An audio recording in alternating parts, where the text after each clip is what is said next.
How do we express pain to others? Is pain physical or is pain mental? Or is it both? Is it an emotion or only a physical sensation? Is pain always seen as negative or does it have positive aspects? Is pain something we can live without? Or is it something we actually need? Is death the only way out of pain? Or does pain give us some kind of meaning? I mean, you walk onto wards and you have a look at what the nurses write on the wall about pain, and it says, you know, project for the week, pain, inverted commas. Pain is exactly what the patient says it is, and how bad they say it, and where it is. Full stop. And that tells you exactly what the nursing staff think about it, and that is, just listen to your patient and they'll tell you exactly. And don't actually add anything in yourself, and don't go delving into it and try and analyse it. And I think actually doctors do the same. Do you think so?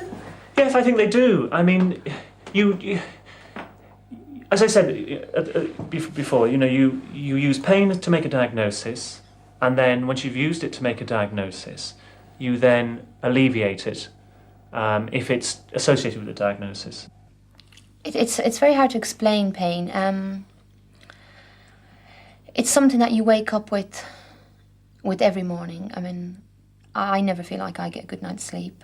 I did before the accident, but I never feel now like waking up. I could have 10 hours in bed and I never wake up feeling refreshed. It's always, my problem is that I have a headache all the time. On a scale of 1 to 10, I've managed to cope with it at a level of about 4. But on a particularly bad day, if I feel stressed about something, it can go up to 7 and 8. And they're the days that I don't want to cope with it anymore. I don't see why I have to cope with it anymore. It's just something that's with you all the time. We've been told we're not supposed to think of it as it, but that's the only way you can describe it. It's with you all the time. I found it more of a hindrance because of looking okay. It's pain is like something, if it's not visible, it's something you could explain to somebody, like maybe even a very, very good friend, but you know that it's not going to sink into them because it's nobody can understand unless it's somebody who is also with chronic pain. I don't know how else to describe it here.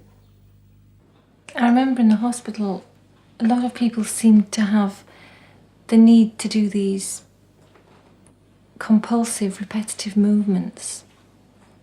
There was one woman, she used to walk up and down the corridor 60 or 70 times, several times a day. She'd walk up and down the length of the corridor, up and down, up and down, up and down. And I had repetitive movements that I had to do as well. I used to do it wherever I sat down. I used to have to just sit there and rock. I used to hold myself really tightly, as if I was holding something in, and I'd rock. I think I used to do this for hours, rocking backwards and forwards, just rocking. And sometimes I used to put my head in my hands. I think I stayed like that for hours as well. And there was one woman, she used to have to touch everything in whatever room she was in. She would go into the room and she would touch everything. She would just, as if she was feeling for everything all around the room, like a blind person. She would touch the tabletop and the chair, whoever was on the chair, and she'd go all around the room touching like this, repetitively, over and over and over again.